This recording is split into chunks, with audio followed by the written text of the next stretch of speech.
আজ model polling বুথের উদ্বোধন করলেন জলপাইগুড়ি জেলা শাসক তথা নির্বাচনী আধিকারিক মৌমিতা গোদারা বসু। আর জেলা শাসকের দপ্তরে প্রবেশের পথে বাঁদিকে এই বুথের উদ্বোধন হয়।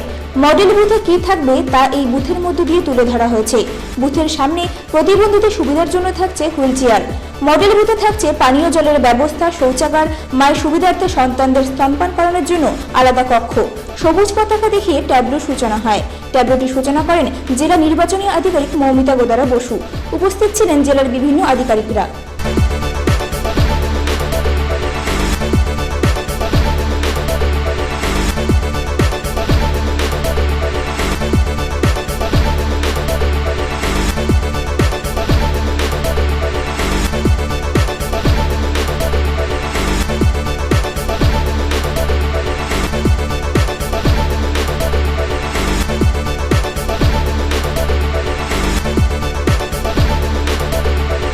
অবশেষে দীর্ঘ প্রতীক্ষার পর কোভিড-19 ভ্যাকসিন এসে পৌঁছালো গ্রামীণ স্বাস্থ্য কেন্দ্রে।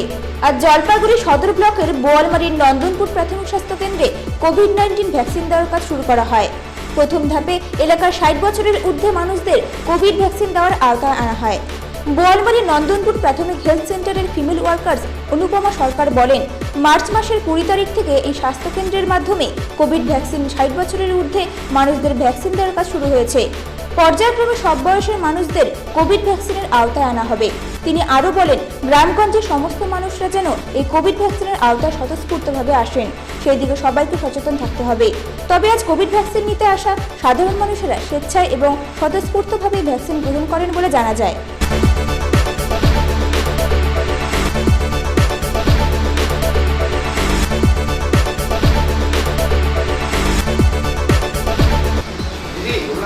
তারিখ থেকে 20-3-2021 বলবো যে কোভিড ভ্যাকসিন বয়স অনুযায়ী মানে এখন আমরা দিচ্ছি হচ্ছে 60 বছর বয়সদের, তাদের দেওয়া হয়ে গেলে পরপর আর কি কম বয়সের দিকে আসা হবে। আর হচ্ছে বলছি যে সকলকেই নিতে হবে। আমার এই হসপিটালে হচ্ছে সোম, বুধ, শুক্রবারে এই কোভিড ভ্যাকসিন পাওয়া যাচ্ছে, আমরা দিচ্ছি এবং এদিকে ওষুধ এসে পৌঁছাচ্ছে। মানুষের তো অনেক ভুল ধারণা থাকেই। আমি এ পর্যন্ত দেখিনি কারো যে ইনজেকশন দিয়ে কিছু হয়েছে, এখন পর্যন্ত আমি দেখিনি। আমি নিজেও নিয়েছি, এটার জন্য কোনো রকম যন্ত্রণা ভোগ করতে হচ্ছে না। কয়টা ধাপে ইনজেকশনটা দেওয়া হয়? দুটো। প্রথমটা ডোজ দেওয়ার পরে 28 দিন পরে আরেকটা দেওয়া যায়। 28 দিন থেকে 42 দিন পর্যন্ত দেওয়া যেতে পারে। হিমঘরে আলু রাখতে এসে দিনের পর দিন আলু রাখতে না পেরে ক্ষোভ বাড়ছে গাড়ি চালকদের মধ্যে। জলপাইগুড়ির তিস্তা হিমঘরে আলু রাখার জন্য কয়েকদিন থেকে হিমঘরের সামনে প্রায় শতাধিক গাড়ির লাইন হয়েছে। চলছে হিমঘরে আলু রাখার কাজ। আলু রাখতে আসা গাড়ি চালকদের অভিযোগ, 1 থেকে 2 দিন হিমঘরে আলু রাখতে এসে লাইনে দাঁড়িয়েও আলু রাখতে পারছি না। কয়েকটি আলুর গাড়ি বেআইনিভাবে দুটো লাইন করে আলু হিমঘরে রাখছে। ফলে যানজট যেমন তৈরি হচ্ছে, তেমনি আমাদের আলুর গাড়ি নিয়ে দিনের পর দিন গাড়ি নিয়ে লাইনে দাঁড়িয়েও আলু রাখতে পারছি না। পুলিশ ও হিমঘর কর্তৃপক্ষকে জানিয়েও কোনো লাভ হয়নি বলে জানা যায়।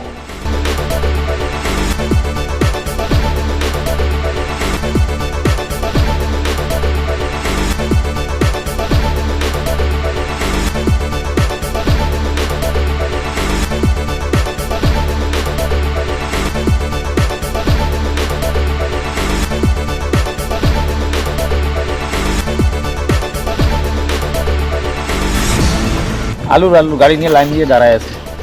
কবে থেকে দাঁড়িয়েছেন, কিভাবে দাঁড়িয়েছেন? আমি তো কালকের থেকে দাঁড়ায় আছি। মানে এখন পর্যন্ত রাখতে পারিনি? না, হিমঘরের সমস্যা, একটু হিমঘরের একটু ডিসিপ্লিনটা ঠিক থাকে, কোনো গাড়ি ডাইরেক্ট এসে ঢুকাই দিচ্ছে, এগুলো যদি বন্ধ হয় তাহলে ঠিক হয়ে যাবে। লাইনের গাড়ি 2-3 দিন ধরে খালি হচ্ছে কেন, সেটা তাড়াতাড়ি হয়। মানে আপনার অনেক গাড়ি অভিযোগ আছে যে হঠাৎ ঢুকিয়ে দিচ্ছে, তো আপনারা কিছু বলছেন না? যদি একটু কন্ট্রোল করতে পারে, এটুকুই আছে। আপনারা কয় গাড়ি রাখছেন আলু? হ্যাঁ, কয় গাড়ি রাখছেন? আমার 1 গাড়ি এখনো পর্যন্ত, এই যে 1 গাড়ি নিয়ে আসলাম। মানে লাইনেই দাঁড়িয়ে আছে। মোটামুটি কতগুলো গাড়ি হবে এখানে? কতগুলো হবে দেখতে তো পারতেছি। এখানে তো প্রচুর গাড়ি আছে, প্রায় 150 গাড়ি হবে। বেশি হবে। কবে থেকে শুরু হয়েছে এই লাইনগুলো? এটা মানে 16 তারিখ। এই 3:30। দাদা, আপনারা এখানে কি জন্য এসেছেন? আলু ঢোকানোর জন্য, যেন ভালো থাকে, বিপি লাইনে আলু ঢুকে। মানে এখানে আপনাদের আসলে সমস্যা কি হচ্ছে? সমস্যাটার জন্য কালকের থেকে লাইনে দাঁড়ায় আছি। কাকাকে বলো না, কাকাকে বলো। হ্যাঁ একটু দাঁড়াও, বলো। যে লাইনে আসে গাড়িটা ঢুকছে মনে করো কালকে বিকালে গাড়িটার লাইন লাগাইছি, এখনো গাড়িটা খালি হয় নাই। তার মধ্যে আরো বেলাইনে গাড়িটা ঢুকবে, কালকে খালি হতে পারে। মানে আপনারা অভিযোগ করেননি? এখন তো এখানে অনেক লোকে আছে, এটা আমার গাড়ি, এটা আমার গাড়ি, পাড়া প্রতিবেশী আমাকে দাদাগিরি হিসাবে আমাকে গাড়িগুলো ঢুকতেছে। তবে আপনারা দাঁড়িয়ে আছেন। হুম, এখানে কত ক্যাপাসিটি আছে এই হিমঘরে? এখানে 3.5 লাখটা 3 লাখ কি বস্তা। বস্তা? মোটামুটি কতগুলা দাঁড়িয়ে আছে এখানে? এখানে তো 200-250 গাড়ি দাঁড় করানো আছে। সবাইকে রাখতে পারবে নাকি অনেকে ফিরে যেতে পারে? না না, সবাই রাখতে পারবে, সময় লাগবে। আমাদের তো কালকের থেকে গাড়ি লাগাচ্ছি, গাড়ি সময় মতো যাইতে পারতেছে না, বেয়া লাইন করে ঢুকাচ্ছে। আর ওই যে এর ফলে কি অসুবিধা হবে? কেউ অসুবিধা হচ্ছে, আমাদের গাড়ি তো সেখানেই থাকতেছে, গাড়ি তো আগাচ্ছেই না। না, যারা বেআইনি ঢুকছে তাদের প্রতিবাদ করছেন না আপনারা? প্রতিবাদ করলে কে কারোর কথা শুনে না, প্রশাসন আসতেছে না। প্রশাসন আসলে তাও হতো, প্রশাসন থাকে না, প্রশাসন আসে চলে যায়, কী করি? এই যে 3 দিন ধরে গাড়ি, 2 দিন ধরে গাড়ি, এই যে গাড়িগুলা, এই যে ড্রাইভারটা বলেন, আমরা তো 3 দিন থেকে দাঁড়াই আছি। 3 দিন থেকে দাঁড়াচ্ছি, সব ওভারটেক করে নিয়ে ঢাকতেছে, কেউ পয়সা খাচ্ছে, পয়সা নিয়ে ঢুকাচ্ছে। যারা পয়সা দিয়ে ঢুকাচ্ছে ওদের গাড়ি ঢুকতেছে, আমাদের গাড়ি ঢুকতে দেয় না, লাঠি নিয়ে থাকে। কারা পয়সা নিচ্ছে? এখানকার যারা আছে কয়েকজন ছেলে পেলে। দিন থেকে আসি, হ্যাঁ 3-4 দিন থেকে আসি, কোনো কিছু হচ্ছে না। যেখানকার গাড়ি ওখানে দাঁড়ায় আছি, এই অসুবিধা। কেন দাঁড়িয়ে আছে? কারণ আউটলাইন করে অনেক গাড়ি ঢুকাচ্ছে, প্রতিবাদ করেনি আপনারা? প্রশাসন তো আসতেছেই না। কতবার জানাবো, কতবার এখান থেকে আসতে যাচ্ছে, চলে যাচ্ছে, দেখতেছে, ঘুরতেছে, চলে যাচ্ছে। বেআইনি কারা কাজ করছে? কারণ এখানে আসে কেউ কেউ। আর Jalpaiguri science and nature club ও দেবনগর বেতার সঙ্গে যৌথ উদ্যোগে মরণোত্তর অঙ্গদানে অঙ্গীকারবদ্ধ হলেন জলপাইগুড়ি দেবনগর এলাকার 115 জন মানুষ। এই মহৎ কাজে উপস্থিত ছিলেন বেতার সংঘের সভাপতি বিকাশ সিন্ধু শীল, সম্পাদক সুশীল দাস রায়, জলপাইগুড়ি সায়েন্স অ্যান্ড নেচার ক্লাবের সম্পাদক বঙ্গরত্ন ডক্টর রাউত সহ অন্যান্যরা। জলপাইগুড়ির ইতিহাসে এই প্রথমবার মরণোত্তর অঙ্গদানে অঙ্গীকারবদ্ধ হন একসাথে 15 জন মানুষ। উল্লেখ্য, এই পর্যন্ত জেলায় বহু মানুষ এই পবিত্র কাজে এগিয়ে এসেছেন। জলপাইগুড়ি সায়েন্স অ্যান্ড নেচার ক্লাবের সম্পাদকের মতে এটা একটা আন্দোলন, যাতে মানুষ কুসংস্কার মুক্ত হন, যুক্তি ও বিজ্ঞানকে নিয়ে এগিয়ে যান।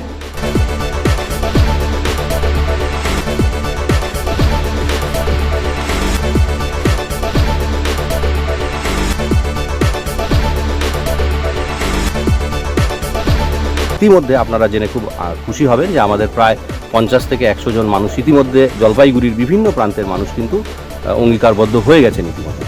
তো এটা সত্যি আনন্দের। এবার অ্যাকচুয়ালি এই মরণোত্তর দেহদান বা অঙ্গদান এটা অ্যাকচুয়ালি একটা আন্দোলন আমরা বলি বাস্তবে। আসলে এটা একটা আন্দোলন, একটা কুসংস্কারের বিরুদ্ধে আন্দোলন, একটা বিজ্ঞান সম্মত একটা আন্দোলন, মানুষকে যাতে আমরা একটা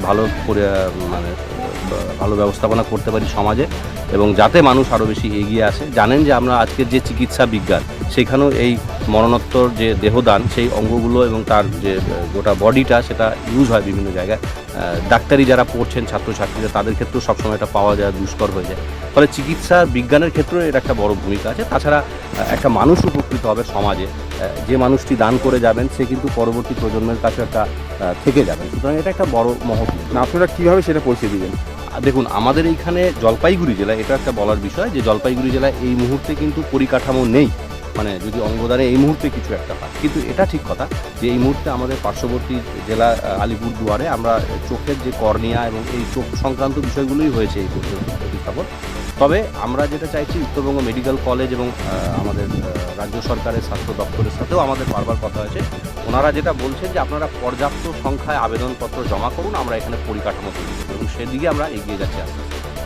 ইস্ট বেঙ্গল ক্লাবের কর্মকর্তা তথা ইস্ট বেঙ্গল ক্লাবের জনক প্রয়াত পল্টু দাসের 20তম প্রয়াস দিবস যথাযোগ্য মর্যাদার সাথে পালন করল ইস্ট বেঙ্গল ক্লাবের জলপাইগুড়ি সদস্যরা। পল্টু দাসের ছবিতে মাল্যদান করে দিনটি উদযাপন করা হয়। মাল্যদান করেন ইস্ট বেঙ্গল জুনিয়র উত্তরবঙ্গের লিয়াজো ম্যানেজার সৌমিক মজুমদার ও ক্লাবের অন্যান্য সদস্যরা। এই উপলক্ষে আজ এবিপিসি ক্লাবে শিলিগুড়ি লায়ন্স নেত্রালয় হসপিটালের সহযোগিতায় একটি বিনামূল্যে চোখ পরীক্ষা শিবিরের আয়োজন করা হয়েছিল। এই শিবিরটিতে কয়েক শতাধিক মানুষ বিনামূল্যে চোখের বিভিন্ন সমস্যা ও অপারেশনের সুযোগ পায়। জলপাইগুড়ি ইস্ট বেঙ্গল মেম্বার্স ফোরামের যুগ্ম সম্পাদক দুলাল কুমার দাস বলেন, দুপুরে পল্টু দাসকে স্মরণ করে এবিপিসি ময়দানে Paltu Das Challenger trophy football খেলা অনুষ্ঠিত হয়। এখানে লাল হলুদ ক্রীড়া নিকেতন ও ইস্ট বেঙ্গল রাজগঞ্জ ওয়েলফেয়ার একাডেমির মধ্য দিয়ে খেলা হয়। এই খেলা দেখতে ফুটবল প্রেমীদের ভিড় ছিল চোখে পড়ার মতন। ইস্ট বেঙ্গল জুনিয়র উত্তরবঙ্গের লিয়াজো ম্যানেজার সৌমিক মজুমদার বলেন, বিভিন্ন সামাজিক অনুষ্ঠানের মধ্য দিয়ে আজকের দিনটি পালন করা হয়। আমাদের আজকে ইস্ট বেঙ্গল ক্লাবের প্রভাব প্রতিম পুরুষ আমাদের শ্রদ্ধেয় পল্টু দাস মহাশয়, যাকে আমাদের ইস্ট বেঙ্গল ক্লাবের আধুনিক ইস্ট বেঙ্গল ক্লাবের জনক বলা হয়, প্রাক্তন সচিব, ওনার আজকে 20তম প্রয়াণ দিবস।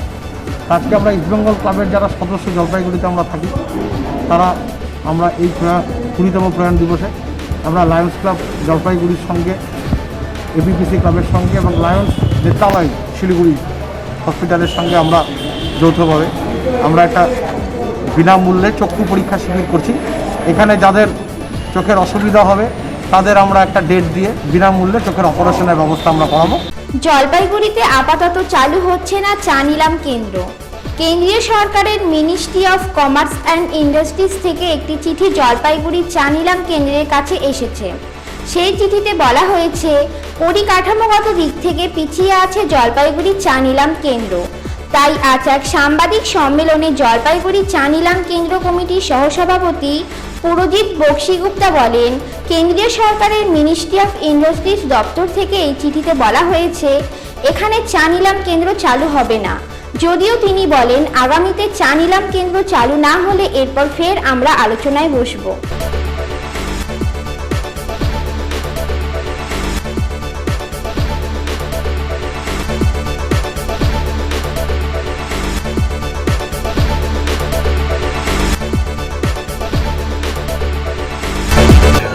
আমরা একটা চিঠি পেয়েছি, আমরা চিঠি পাইনি, মানে জলপাইগুড়ি শহরের এক বাসিন্দা মিনিস্ট্রিতে চিঠি লিখেছিলেন। তার উত্তরে ministry of commerce and industries থেকে একটা চিঠি এসছে যে জলপাইগুড়ি চা নিলাম কেন্দ্রে ইনফ্রাস্ট্রাকচার প্রপারলি নেই এবং জলপাইগুড়ি এবং শিলিগুড়ি দুটো পাশাপাশি খুব টি অপশন সেন্টার আছে এবং খুব কাছাকাছি, যার ফলে এই নিলামকরণে চালানো অসুবিধাজনক। এর পরিপ্রেক্ষিতে আমরা বলতে চাই যে আমাদের ইনফ্রাস্ট্রাকচার সম্বন্ধে যেটা এই তথ্যটা আমাদের সঠিক নয় এবং আমরা বলতে পারি যে আমাদের যদি টি অপশন সেন্টারে যে আমরা যে চিঠিগুলো আমরা পাঠিয়েছি মিনিস্ট্রিতে, তাই তার যদি সদুত্তর পেয়ে যায়, আমাদের চালু করার যদি পারমিশন পেয়ে যায় 20% টাস্ক নিয়ে, তাহলে we can start this option centre tomorrow.